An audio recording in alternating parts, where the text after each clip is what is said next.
Muy buen día, queridos amigos. Encantada de volver a saludarles. Yo soy María Ángeles Luaces y vamos en el programa de Contactados de hoy.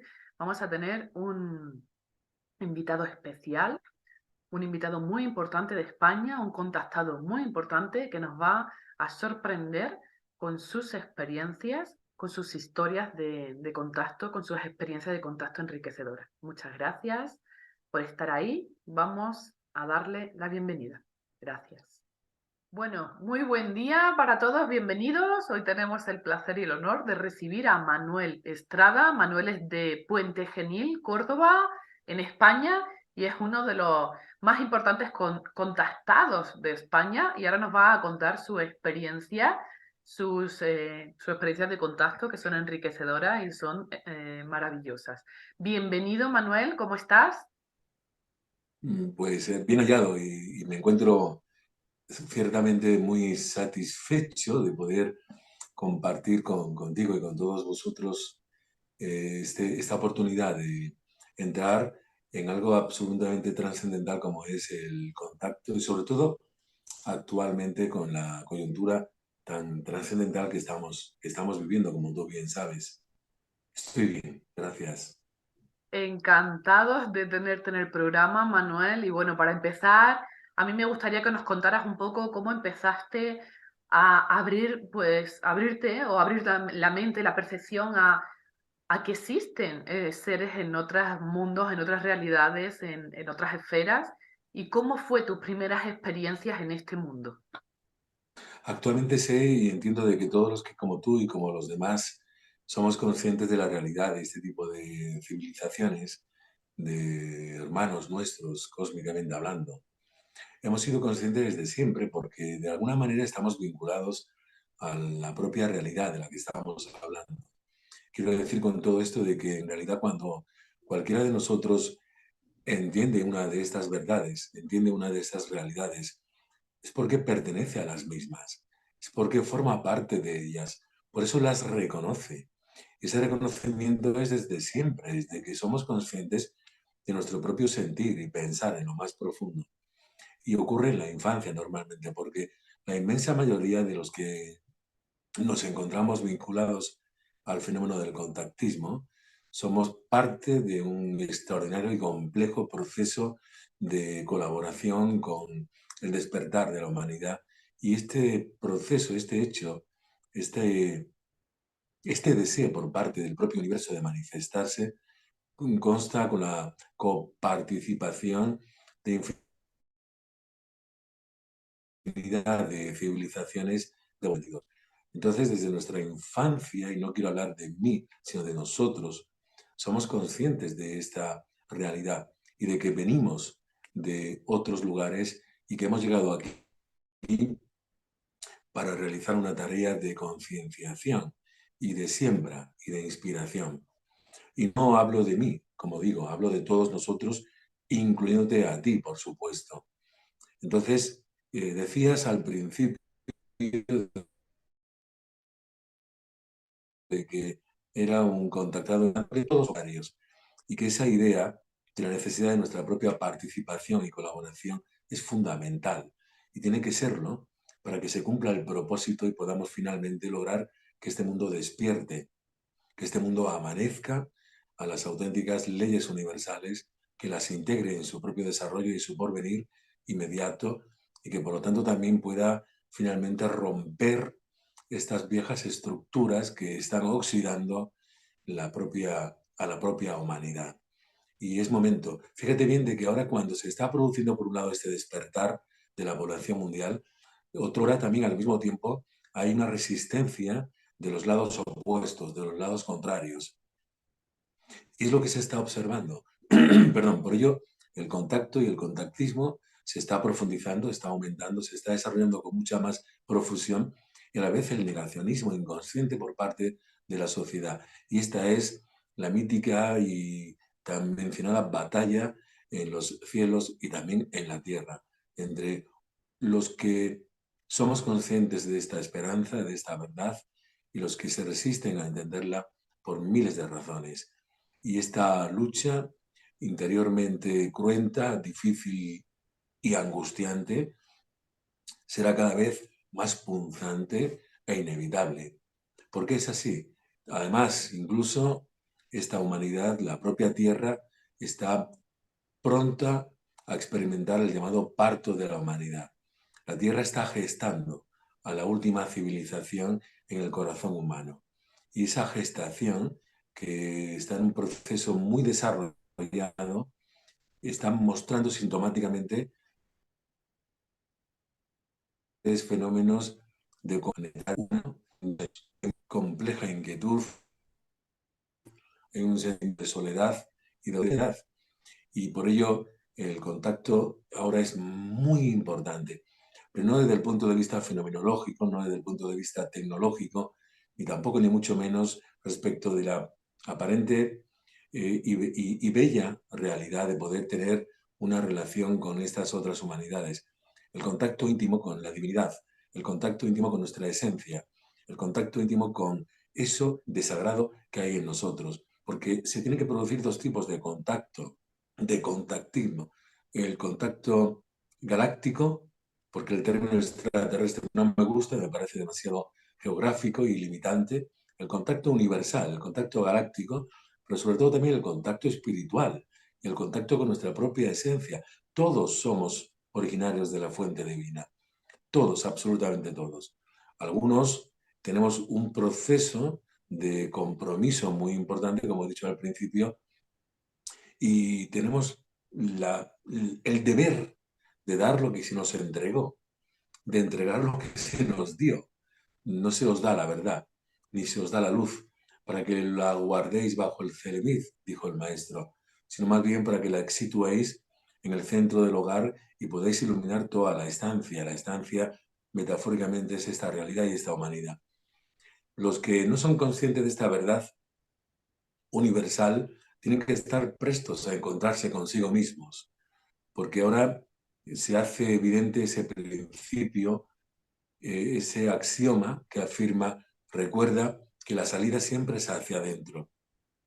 Y es desde este proceso interno de reconocimiento y de reencuentro donde se va a producir la gran revolución espiritual que se espera llegue pronto a esta sociedad y a este mundo. No podemos permitir que el anochecer de la mente humana, que las sombras que atenazan el alma de la mayoría sigan siendo tan notorias y tan extensivas. Hay mucho temor subyacente en muchísimos contactados en el fondo. Hay muchos más de los que se notorian públicamente a través de los medios.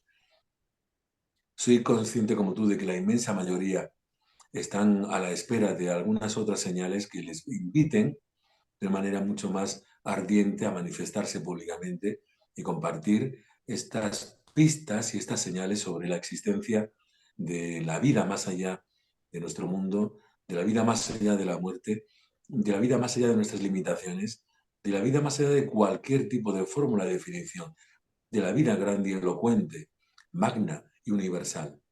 Pero los que como tú habéis salido a la palestra y estáis a la vanguardia de la profusión y de la difusión de estas grandes verdades, ahora vais a experimentar también un proceso muy duro de enfrentamiento inevitable con todo lo antiguo, lo anterior, lo familiar, las estructuras que han solidificado y sostenido la vida, se van a desmoronar, porque inevitablemente entregarnos a esta tarea de compartir lo extraordinario va a suponer enfrentarnos a lo ordinario y dejarlo a un lado inevitablemente. Pero también es el precio a pagar. Inevitablemente es el precio a pagar. Es decir, hasta qué punto eres capaz de dar todo por aquello en lo que crees. Hay una historia, si me permites, una especie de cuento que es muy interesante y sugerente, que habla de un mendigo que amaba desde siempre a su rey. Pero este monarca era un personaje bastante solitario que normalmente vivía en su, perdón, en su castillo y poquísimas veces se dejaba ver por las calles de la ciudad, aunque era tremendamente generoso y conocido precisamente por su magnanimidad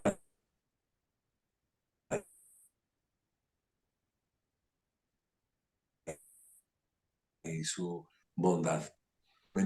Una mañana, como de costumbre, el mendigo lució sus viejos ropajes para salir a la calle a practicar la mendicidad. Se calzó unas humildes sandalias y sobre un zurrón de cuero puso una mazorca de maíz como comida para todo el día. Cuando sale a la calle, de repente escucha una gran algarabía y pone sus manos a modo de visera.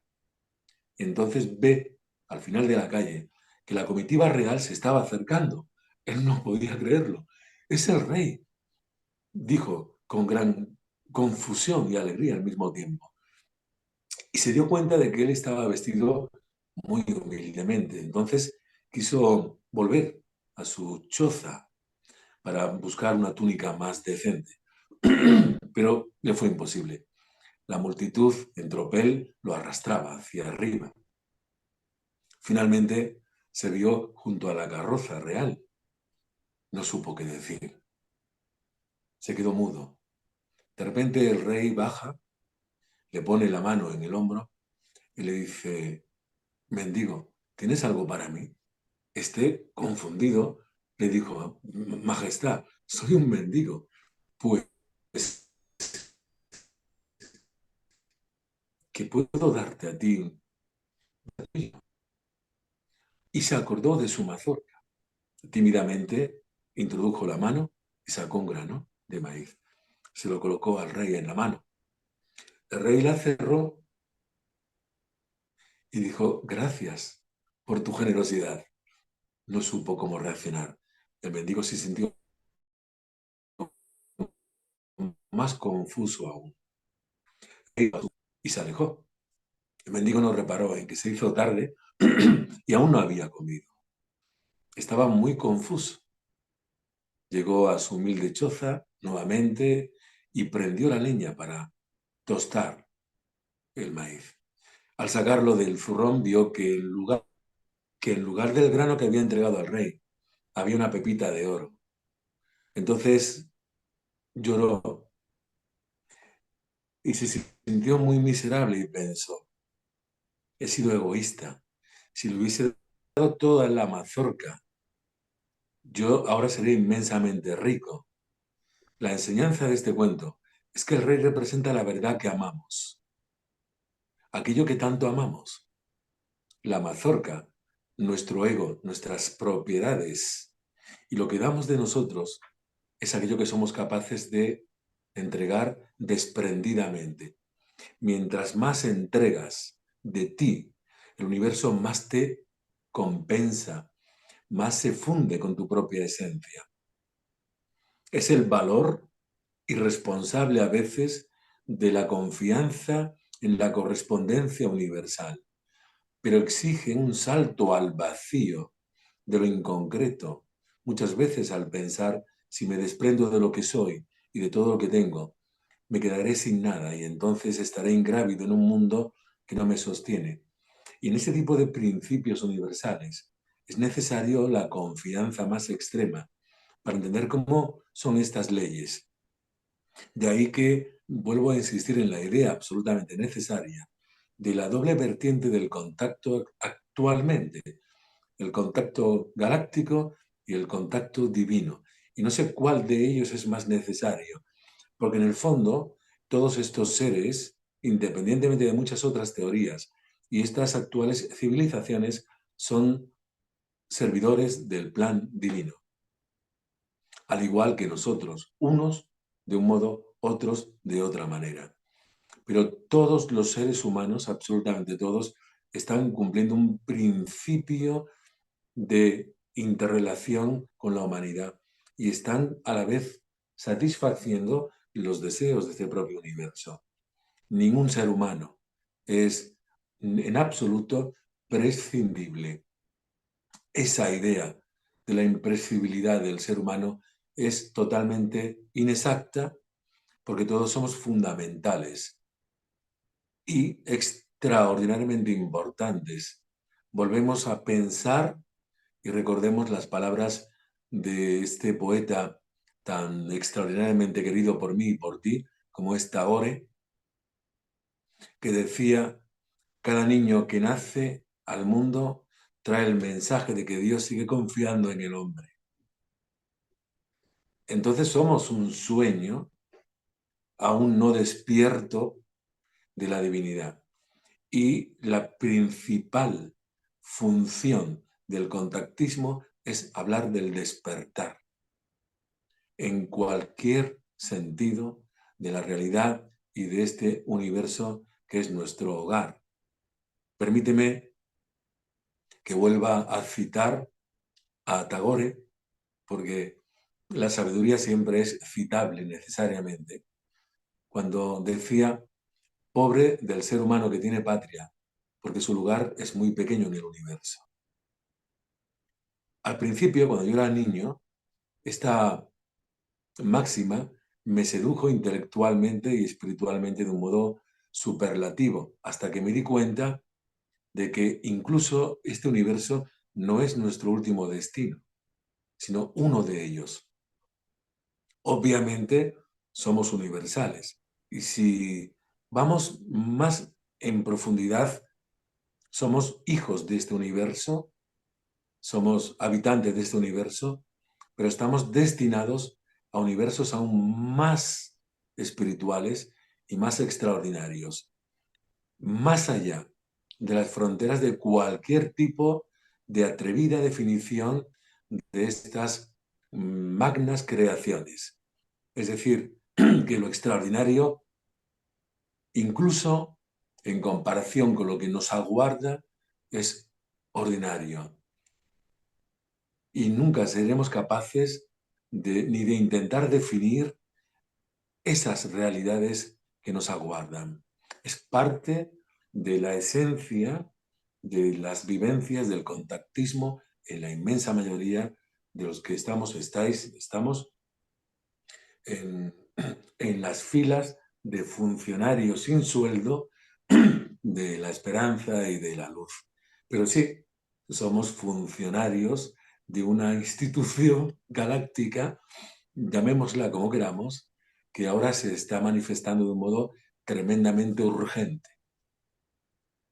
Además, cada vez es como, siempre ha habido contacto y ellos siempre han estado aquí, ¿verdad, Manuel? Pero cada vez Sí. parece que la gente ya lo habla más, lo expresa más, cada vez hay más contactos también, la gente parece que se está preparando, está más preparada, más abierta, hay más seres despiertos y esto al final va a ser algo normal, es como el que va a visitar a su hermano o a su amigo que está en Estados Unidos y coge el avión y va y lo visita. Nuestros hermanos estelares, al fin y al cabo, las líneas de comunicación con esta Tierra que fueron de alguna manera bloqueadas, se van a abrir y vamos de nuevo a tener ese contacto fluido con ellos.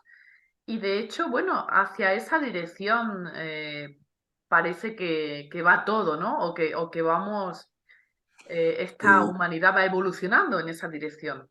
la realidad de la que estamos hablando es tremendamente compleja y tiene demasiadas aristas que cada una requerirían de un tema, de un espacio y de unas horas de diseccionamiento para poder llegar a compartirlas de una manera objetiva. Pero ciertamente es así. Y es verdad de que esta humanidad y este mundo y este planeta fueron confinados, como bien sabemos, hace miles de años por una serie de accidentes e incidentes cósmicos que provocaron un estado de cuarentena en la Tierra y en su humanidad primigenia. Y es absolutamente comprensible entender que es necesario esperar a que la inmensa mayoría puedan no solamente entender la necesidad de este contacto, sino incluso verlo oportuno y desearlo. Porque si ahora mismo te aseguro, cualquier tipo de extranjero, venga de donde venga, cualquier tipo de extranjero, venga de otro continente o venga de otro planeta o de otra dimensión, llega a tu domicilio, llama a la puerta y te dice: vengo para cambiar las estructuras de tu vida, tú lo expulsas. Cuando menos lo expulsas, porque no estás dispuesto todavía a ver la necesidad de romper las estructuras de tu zona de confort, el castillo tras el cual te estás protegiendo. Hace falta adquirir una conciencia no planetaria, sino universalista, para permitir la relación con otros seres de otros planetas, como incluso aquí también es necesaria una conciencia planetaria para emitir la relación con migrantes o con poblaciones no autóctonas. Siempre hay, inconscientemente, por la necesidad de protección, una tendencia al rechazo hacia lo distinto, lo extranjero, lo extraordinario. Es por eso que el cerebro humano normalmente se bloquea por mecanismos defensivos y rechaza lo extraordinario y sobrenatural, con argumentos como si lo veo, lo creo, si no lo veo, no lo creo. Desde esa perspectiva, ¿en qué debería de creer un ciego? Y si no eres de mi raza o de mi cultura o de mi idiosincrasia, tampoco te admito. Si esto ocurre aquí, entre nosotros, ¿qué podría ocurrir ahora mismo entre nosotros y estos hermanos galácticos? Aún el tema es complejo y se está produciendo por parte de ellos desde hace unas décadas una lluvia, un rocío de sensibilidad en las mentes humanas. Pero un rocío, no una inundación forzosa e impuesta, sino rocío. Metafóricamente es como el acto en que la lluvia se muestra de una manera suave y táctil, de una manera dulce, no agresiva. Y este rocío de información cósmica se está obteniendo desde hace, como digo, algunas décadas en todas las mentes humanas. Pero también lo dijo Jesús antes de marcharse: os dejo la verdad os doy, pero no como se hace en el mundo, por medidas. Os doy la que seáis capaces de desear. Porque no tiene sentido que alguien que está sobrealimentado egoicamente le ofrezcas pan de otro tipo, de otra naturaleza. Si está harto de líquidos, metafóricamente, le digas: tengo una fuente con agua fresca. No, yo ya he bebido y he comido. No tengo necesidad de ninguna verdad.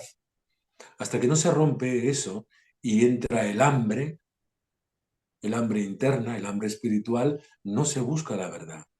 Por eso no tiene sentido intentar dogmatizarla, ni estructurarla, ni hablar de ella de una manera catedralicia, sino hay que estar atentos al hambre de cada uno y tener pan y tener agua para compartir, pero no ir a vender ni pan ni agua. Ya no es el tiempo de vender nada. No, es el tiempo de compartir y estar atentos a que en el camino veamos compañeros, compatriotas, hermanos que tienen hambre y tienen sed. Entonces, sí, toma, comparto mi agua, pero la comparto. No hace falta que te la quedes, ni que la creas, ni que la tomes como una verdad incuestionable. Yo solo comparto agua y pan. Tú la digieres y la excretas o la absorbes nutricionalmente como desees, porque tienes tu propio metabolismo mental y tu propio metabolismo espiritual. Y cada uno tiene que intentar entenderlo y digerir estas realidades a su manera. Pero no es un tiempo ya de venderlas. Muy Porque interesante todo eso lo que... también, eso también provoca rechazo. No me Claro. vendas nada, yo no quiero. Yo tengo mi pan y tengo mi agua, a mi manera. No me hagas Claro. pensar. A mí déjame con mis principios. Yo no quiero pensar. Cada uno Entonces, tiene sus tiempos, ¿verdad, Manuel? Cada uno sí, tiene sus sí. tiempos y todo llega cuando tiene que llegar, ni antes ni Y después. aunque esto parezca demasiado judeocristiano, desde el punto de vista de lo que antropológicamente nos ha hecho despertar, desde el punto de vista filosófico, religioso, incluso, y espiritual, las crisis son fundamentales. Porque cuando una estructura sólida se resquebraja, es que se vuelve permeable. Y el agua entonces penetra y empapa. el interior de esa estructura, que es el alma humana. Pero si yo soy roca, aunque sea muy hermosa, no absorbo ni siquiera el rocío, porque estoy compactado, duro, el ego. Entonces, es necesaria la enfermedad en cierto aspecto desde el punto de vista pedagógico al corazón, como el sufrimiento al alma, porque hace vulnerable a la criatura. Y la vulnerabilidad es permeabilidad, no es debilidad, eso es falso. La vulnerabilidad es una de las flores del jardín humano. Vulnerabilidad, permeabilidad. Yo admito, yo estoy abierto, resquebrajado, roto en mí. Entonces es que a mí el universo me empapa. Pero si soy un trozo de roca, estoy inerte. Y por eso hay, como tú decías, admitir nuestras crisis y permitir la de los demás. Y no volvernos siempre salvadores, porque no tenemos tanto poder. No, tenemos que confiar en los múltiples mecanismos de contacto que la divinidad establece con el ser humano. Y no solamente el contacto que nosotros intentamos establecer con ellos. Esto es un ten con ten. Y nunca olvidemos, y perdona que salte de un tema a otro, la belleza antiquísima de un símbolo que fue entregado por el príncipe de Salem, Melquisedec, a Abraham hace miles de años en el desierto, que es la estrella de David, el sello de Salomón, que es el símbolo y emblema de esta confederación galáctica. Son dos triángulos invertidos, uno mira a la Tierra y otro mira a las estrellas, en un círculo de unión perfecta. Y este símbolo indica y expresa claramente la forma en que la divinidad busca a la humanidad y la humanidad precisa de la divinidad. Y no pueden salir del círculo, que es el universo. No pueden, porque nada puede existir fuera del universo, es decir, de Dios. Y esto no tiene nada que ver con conceptos teológicos ni religiosos, aunque sí, porque la palabra religión etimológicamente significa unión, Unión. entre otras lindezas que contiene esto. Y la gente, porque la relaciona con lo eclesiástico, la gente rehuye el ser religiosos, pero yo quiero estar unido, yo quiero ser religioso. La inteligencia para comprender la verdad de ese tipo de conceptos. Vamos a hacer una parada, 2 segundillos y volvemos Sí, enseguida, ¿ok? ok.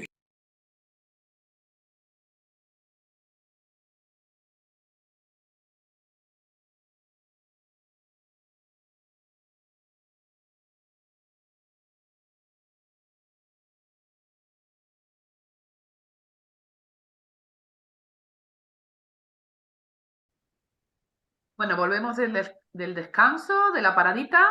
Y bueno, Manuel, ahora me gustaría, muy interesante todo lo que nos cuentas, me encanta, es súper bonito, súper enriquecedor. Y nos encantaría que nos contaras alguna experiencia de contacto que hayas tenido, porque sé que has tenido muchas experiencias de contacto desde niño. ¿Alguna experiencia que tú nos quieras compartir, por favor? Pues es que se me ocurren muchísimas, la verdad. Es que ha sido una relación permanentemente estrecha con nuestros hermanos galácticos, pero una de ellas, por la importancia que tuvo desde el punto de vista de la cantidad de personas que pudieron presenciar este acontecimiento, la comparto. Tendría unos 15, 16 años y en esos años yo había formado un grupo de contacto en la provincia de Córdoba al que pertenecían muchas personas de diferentes localidades y usábamos, como se sabe, la escritura automática para establecer esas comunicaciones con ellos, aunque a veces se producían otro tipo de comunicaciones más íntimas desde el punto de vista mental. Y hubo una confirmación de un encuentro un viernes de un mes de agosto, no recuerdo el día con exactitud, en un lugar llamado Los Castellares, un asentamiento muy interesante desde el punto de vista arqueológico y también paisajístico, al que yo iba con muchísima frecuencia. El lugar fue citado y también la hora a las 12 y nos acercamos como más de 20 personas al mismo y justo a las 12 en punto, lo que supuestamente era una estrella que estaba en el cortejo de las demás, suspendida a cierta altura, se descolgó a una velocidad absolutamente indescriptible. Pero del mismo modo que se descolgó, se detuvo como a unos 2 o 3 metros del suelo a cierta distancia de donde nos encontrábamos, como a unos 40 metros aproximadamente. Era un objeto totalmente helicoidal, un objeto como dos platos invertidos de unos 30 metros de diámetro y en absoluto silencio. Eso es como si la ubicación y la situación de ese objeto en ese momento, en dicho lugar, estuviera generando paralelamente otra dimensión. No había sonido, no había ningún tipo de movimiento alrededor del mismo. Y yo, más un compañero, Manuel Cuenca, el único que se atrevió a acompañarme en ese momento, los demás estaban completamente bloqueados, porque fue impactante. Nos acercamos, pero como a eso de unos 10 metros del mismo, nos fue imposible seguir avanzando. A todas luces veíamos y sentíamos sobre todo una especie de pantalla como acuosa que nos impedía avanzar y además generaba un calor poco tolerable.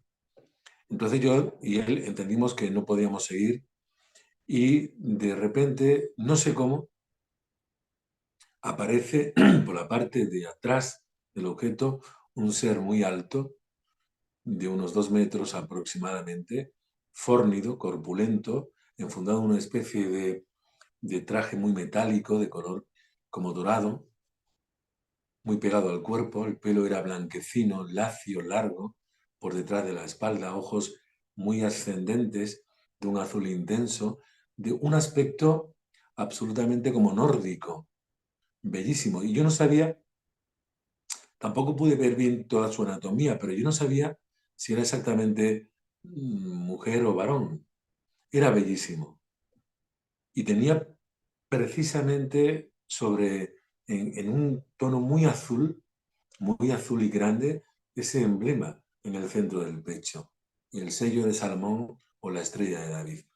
Y se produjo una comunicación mental que los dos pudimos claramente escuchar en nuestra mente, en total silencio. En ningún momento vi articular ninguna palabra. Fueron instantes donde este ser pronunció su nombre, se presentó y nos aseguró que llevaba muchísimo tiempo estando presentes en nuestra humanidad, como él describe como los guardianes. Pero fue un instante, lo suficiente como para poder sentirnos todos, sobre todo ellos, compensados por muchos meses de contactos infructuosos, de búsqueda y de preguntas incómodas. Creo que fue, como ellos decían, una salutación, que es lo que muchas veces hacen, mostrarse para saludar, para que se sepa que no estamos solos y que nuestro camino no es en balde, que tiene un propósito y un fin. Pero ha habido algunos mucho más interesantes últimamente que tienen mucho que ver con los acontecimientos que están surgiendo, con el devenir de las últimas crisis que se están acercando a la humanidad.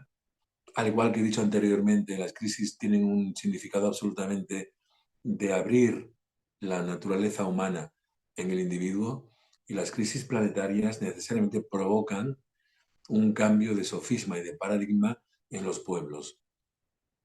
Y es lo que está ocurriendo. El contacto que se está dando tiene dos fases. Un contacto mental, en una mayoría, están testando la sensibilidad mental y la sensorialidad de una inmensa mayoría para poder contar con la colaboración y la participación de muchos instructores dormidos, de muchos reveladores inconscientes, de muchos voluntarios adormecidos que no son conscientes, como digo, de su propia labor en el mundo, están de una manera urgente intentando espabilar a todos aquellos que decidieron firmar un compromiso para venir aquí al mundo ahora y que una mayoría aún no están siendo conscientes. No pueden rebasar ciertos límites en la información y en la revelación de estos hechos, no pueden por motivos obvios en respecto al libre albedrío humano, y solo pueden y deben de intentar susurrar a la mente inconsciente la necesidad de despertar. Esa es una de las fases que se está produciendo en el contacto actualmente. Y la otra es tratar de contar ya con la colaboración de grupos que se puedan hermanar de un modo no sectario, no estructurado y no normativo, sino solamente para hallar vínculos de conexión poderosos que se irradien, generando una energía que pueda frenar el avance de esas sombras. Ya no es tanto el hecho de que la inmensa mayoría de los grupos de contacto salten a los medios de comunicación. No es eso lo que se pretende, sino de que la mayoría se unan para crear esas corrientes de energía vibracionalmente poderosísimas que generen la masa crítica, que provoquen una campana de luz que envuelva la Tierra y que algunos líderes, entre comillas, o cabecillas, sean los que se responsabilicen de ser vocales, altavoces de estos principios universales y de estos hechos extraordinarios. Pero la inmensa mayoría de los grupos de contacto y de contactados deben de unirse para crear en actos de oración y de meditación, crear estas campanas de energía. Y eso no se puede dudar, no se debería de cuestionar, se debería de realizar en silencio. Quienes deban de hablar, que lo hagan. Y quienes deban de meditar, que lo hagan. Y de orar, que no rezar, que lo hagan. Pero que puedan externalizar las energías que poseen basadas en la conciencia cósmica y en el amor universal. Y esto es tremendamente necesario, ahora más que nunca. Creo que como en mi caso, que tuve primer contacto con 7 años, la inmensa mayoría también han sido tomados de la mano a edades tempranas parecidas a las que yo viví. Ahora, con el paso de los años, me doy cuenta de que no es tan importante el fenómeno en sí, aunque parezca llamativo y exótico. Lo importante es lo más trascendental y lo más sagrado, que es la vinculación con las razas humanas y galácticas. Lo más importante es lo que nos une, no lo que nos atrae, lo que nos une. Hay muchas personas que pueden verse atraídas por el fenómeno en sí, desde el punto de vista extraordinario y tecnológico. Eso ya quedó atrás, absolutamente. Ahora lo realmente importante es el mensaje de fraternidad universal. Por eso creo que debería resultar tan llamativo conocer a un venusiano que a un no de Granada, o de Nueva York, o de Tokio, que todos somos lo mismo. Que no se trata de decir, oh, un ser extraterrestre. No, oh, un humano. Da igual que sea cualquier humano. Eso es lo que a mí me llama la atención.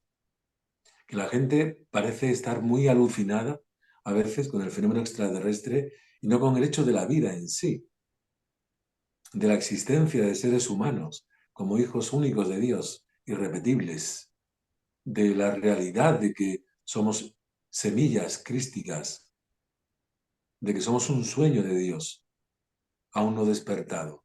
Y mientras no entendamos eso, el contacto no habrá cumplido su función, porque no se trata del contacto con lo extraterrestre, sino con lo divino y con lo humano. Ese es el auténtico contacto.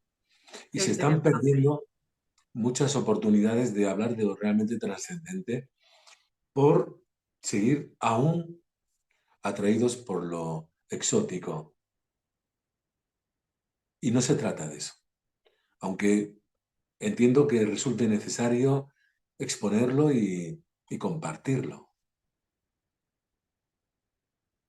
Yo siempre digo, Manuel, que las diferencias precisamente son las que nos unen, porque lo que yo no tengo lo tienes tú, lo que tú no tienes lo tengo yo, y al final todos somos uno, experimentando desde, bueno, desde una faceta o desde un lugar para experimentarse todo, para experimentarlo todo, ¿verdad? Pero al final todos somos uno y somos la misma chispa divina, exactamente como tú nos dices, como tú nos cuentas, enriquecedor escucharte, tus palabras.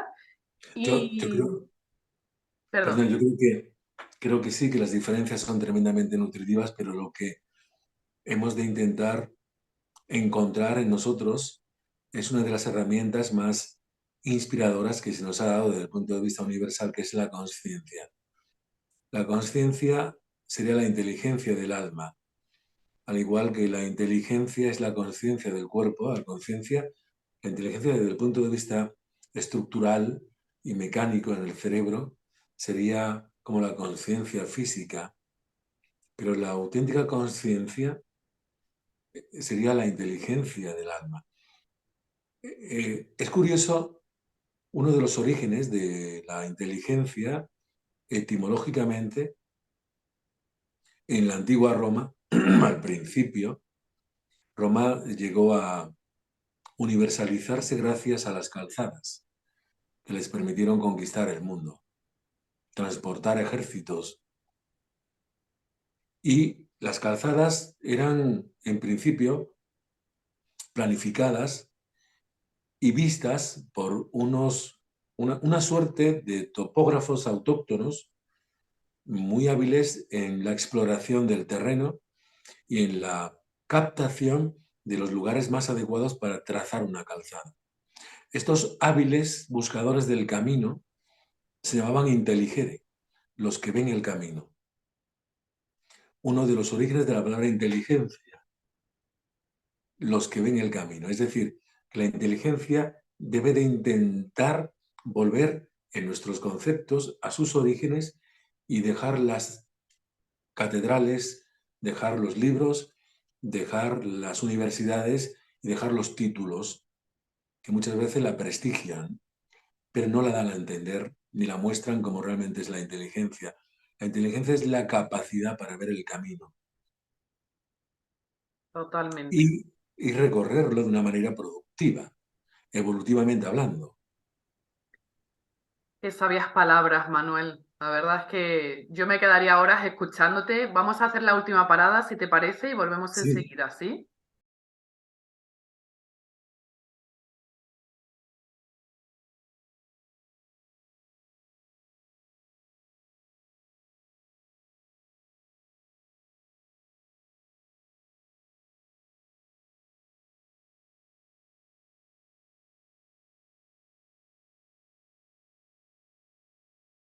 Yo quería preguntarte, Manuel, a lo largo de tu vida yo sé que tienes una conexión muy estrecha con Jesús, con Immanuel, o no sé cómo le llamarás tú, pero bueno, con Jesús de Nazaret.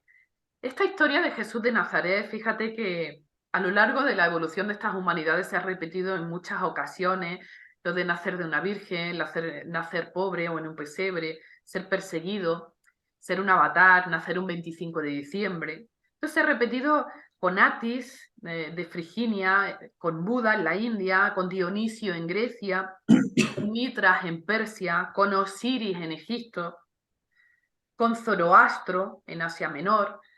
Eh, ¿Quién es para ti Jesús y qué representa? Bien, todos estos datos que estás mencionando desde el punto de vista literario son ciertos, pero no son históricamente así y habría que intentar discutirlos de una manera más objetiva. Pero no tiene importancia porque ya habrá lugar para ello. Hubo un contacto en Tenerife de un maravilloso contactado, amigo que ya está libre de esta realidad, Francisco Padrón, que tenía un grupo de contacto muy interesante. En una de las ocasiones en las que establecieron una comunicación con seres supuestamente de las Pléyades, le preguntaron precisamente a estos seres de las Pléyades quién es Jesús. La respuesta de estos seres fue un poco inquietante. Escuetamente le dijeron: ustedes no están preparados para entender quién es este Dios. Entonces esta es la respuesta, es un Dios creador. Pero concretamente, y para mí, es el Dios creador de este universo. Y por lo tanto también es el hacedor de la vida en este universo junto con la co-creadora, no es el término más adecuado, la diosa madre. Todos los universos están absolutamente regidos y administrados por un dios y una diosa. Algún día hablaremos de que una de las irradiaciones energético-espirituales de la diosa es la gravedad, la fuerza gravitacional. Según el Génesis, Dios sostiene las estrellas en la palma de su mano. No, es la diosa la que sostiene, la madre la que sostiene. Y esa energía, que la llamaban la Pachamama, la Madre Tierra o Espíritu Santo, es la irradiación de la Madre, que colabora en la administración de este universo con Jesús. Y él se refería a ella como Emmanuel, su amada, ella. Pero eso es otra historia, que nos llevaría muy lejos, a niveles muy profundos y tremendamente sensibles, que serían también muy susceptibles de provocar agrias discusiones, pero que son respetables. Lo cierto es que para mí Jesús es mi Padre, mi Creador, mi Dios y mi Maestro, y probablemente mi amado, aunque se pueda malinterpretar este término, pero yo muchísimas veces le escribo cartas de amor y las encabezo como mi amado, porque para mí es mi amado. Y sí es cierto que tengo una vinculación muy, como tú, como muchos, ¿no? Muy estrecha, muy romántica, inclusive espiritualmente hablando, con él. Yo lo llamo mi Dios descalzo, metafóricamente, porque pocos seres de esta envergadura en la creación exhiben este grado de humildad y de compasión que él mostró y posee. De hecho, me consta que a raíz de los extraordinarios acontecimientos que protagonizó en la Tierra y volver a su lugar de origen, fue reconocido por el resto de sus hermanos divinos, tus tíos, como hermano mayor entre ellos. Y él sigue siendo objeto, entre estos tíos tuyos, nuestros, sigue siendo objeto de consulta por muchos de estos otros dioses creadores que no gozan de las experiencias tan cruentas y tan extraordinariamente completas que él asumió y absorbió al vivir aquí. Es un misterio cómo la naturaleza, la adimensionalidad de un ser de esta envergadura, de un Dios creador, pudo encapsularse en un embrión humano y pudo humanizarse. Pero fue así. Es uno de los grandes misterios de la Trinidad que él quizás algún día comparta con sus hijos pequeños, nosotros.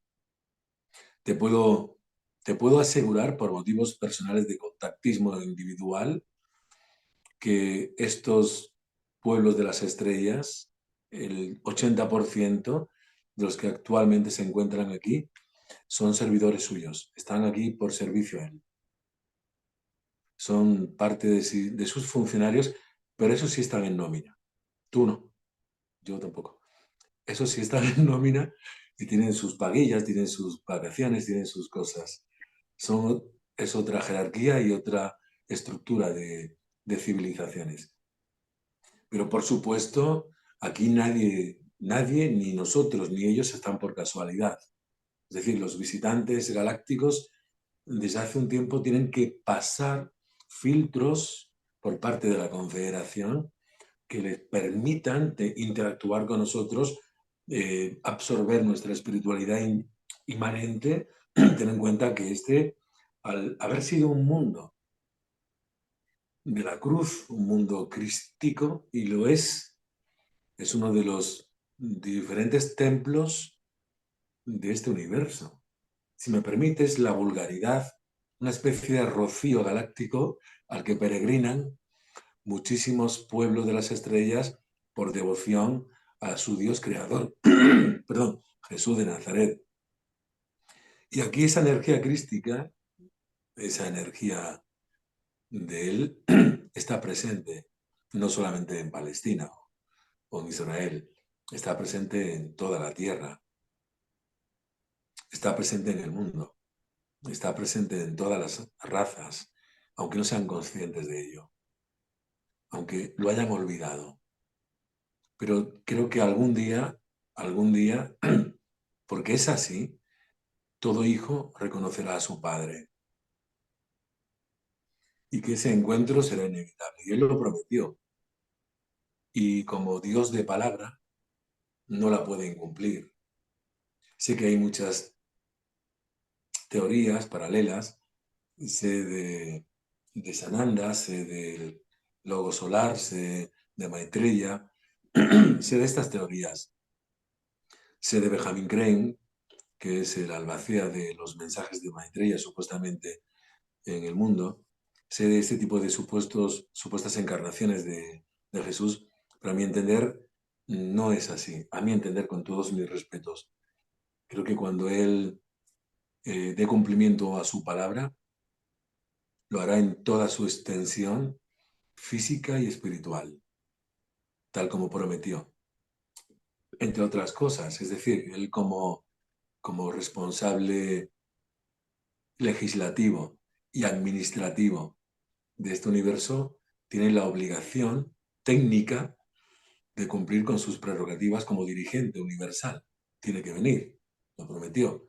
La palabra es dada, la palabra es deuda, pero además hay una connotación técnico-administrativa como regente, que lo obliga a dar cumplimiento a esa palabra y inaugurar lo que viene, que lo que viene es Traca, es la llamada era de la luz,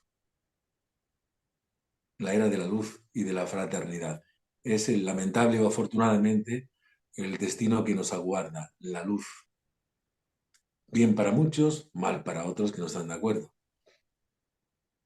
Pero esta humanidad está condenada a la luz. El Es cuestión de tiempo. inevitable destino, ¿no, Manuel? Sí, es cuestión de tiempo. Está condenada a la Total, luz. total. Y él tiene que ser el que encienda las bombillas, porque él es como el alcalde que corta la banda La e banda inaugura. ya inaugurado. Pues Inauguración, así, fiesta, celebración. Ya pues por así será, fin. así será. Y está obligado. Manuel, ¿y te suena esto de príncipe planetario? Sí, él fue por, por méritos obvios correspondientes, perdón, con lo que realmente compartió con esta humanidad, fue al ser destituido el príncipe planetario anterior, un tanto rebelde e incómodo, él asumió por voluntad propia esa labor y esa tarea y desde entonces hasta hoy es el príncipe planetario de este mundo, amén de nuestro Padre y del Dios creador de este universo y de todos los millones de civilizaciones que existen. Sería incontable. Y esto puede ser tremendamente incómodo e inquietante para una mente racionalista de exceso porque no se puede llegar a entender. Hay cosas que solo se pueden admitir por amor a la verdad y por cierta confianza y fe en lo extraordinario y en la divinidad. Muchas veces cometemos el error de intentar comprenderla o no en función de nuestro nivel de entendimiento y nuestra capacidad de comprensión. nuestra inteligencia y nuestra estructura cerebral, sin ser humildes y entender que tenemos un límite. Y no solamente un límite desde el punto de vista neurobiológico y neurofisiológico, sino también un límite desde el punto de vista del espanto que produce lo extraordinario. Hay un fenómeno psíquico por el cual la mente llega a bloquearse. Hay contaminación acústica que bloquea los oídos, hay contaminación lumínica que bloquea el iris, hay contaminación ideológica que bloquea la mente humana a través del rechazo y la intolerancia. Toda contaminación genera una reacción defensiva en el organismo y es así. Entonces, ante ello, tiene que haber humildad y entender que no podemos comprender lo sublime, no podemos comprender lo que está mucho más allá. Es imposible.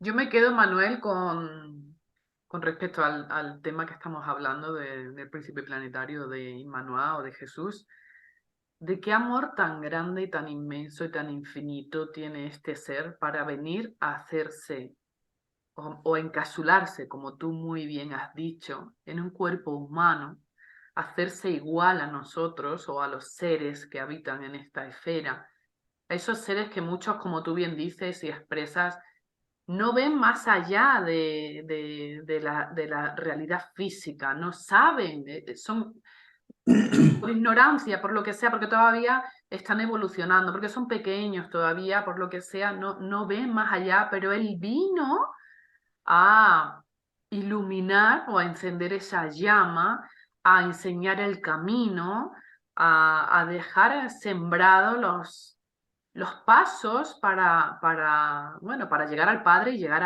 a Él. Bueno, Él también dijo, no se llega a mi Padre sino a través de mí, ¿verdad? Entonces, Sí, yo me quedo con ese sentimiento de ese amor tan infinito, tan inmenso y tan incondicional de este gran ser de luz que nuestro intelecto o nuestra capacidad no puede imaginarlo en un porcentaje muy, muy pequeño, con ese amor tan sublime en este ser. sí, totalmente de acuerdo. Habría mucho que hablar acerca de él e intentar traerlo a nosotros, al recuerdo de nuestra propia conciencia, devolverlo al hombre en términos sencillos y absolutamente desnudos, sin tanto artificio dogmático, religioso y mucho menos eclesiástico, porque una de las cosas que habría que entender es que no existe ninguna relación directa entre Jesús y las distintas iglesias monoteístas y católicas del mundo, ni siquiera cristianas. Pero habría que ser objetivos. Habría que entender que, por ejemplo, las primeras iglesias cristianas surgen casi 200 años después de la muerte de él, en base a un mito que fue totalmente acondicionado a los intereses iniciales de esa misma original y primera iglesia. Es un tema muy complejo. Sí, esto daría para hacer Sí, no un programa, sino muchos programas, sí, ¿verdad? ya, todo lo podemos compartir. Bueno, más adelante se nos quedan muchas cosas en el tintero, porque desde luego hablar contigo es espectacular y podríamos tirarnos pues muchas horas hablando de muchos temas interesantes, pero bueno, nosotros te invitamos tienes siempre las Sí, por puertas abiertas supuesto. aquí. Más adelante te volveremos a invitar para seguir hablando contigo, pero hoy tenemos que ir terminando el programa y antes de terminar me gustaría que nos dijeras dónde te encuentras, qué actividades estás realizando ahora, qué tipo de consultas terapéuticas y dónde te pueden encontrar las personas que quieren realizar alguna actividad contigo. Bueno, yo la verdad es que normalmente no me he pro- proyectado demasiado a través de los medios en este sentido. Llevo más de 30 años con terapias vinculadas a la medicina china, a la acupuntura, a la hipnosis, al psicoanálisis en cierto aspecto, psicoterapias, como te digo, el conocimiento y el origen de la enfermedad a través de todas las emociones y de todos los bloqueos como parte fundamental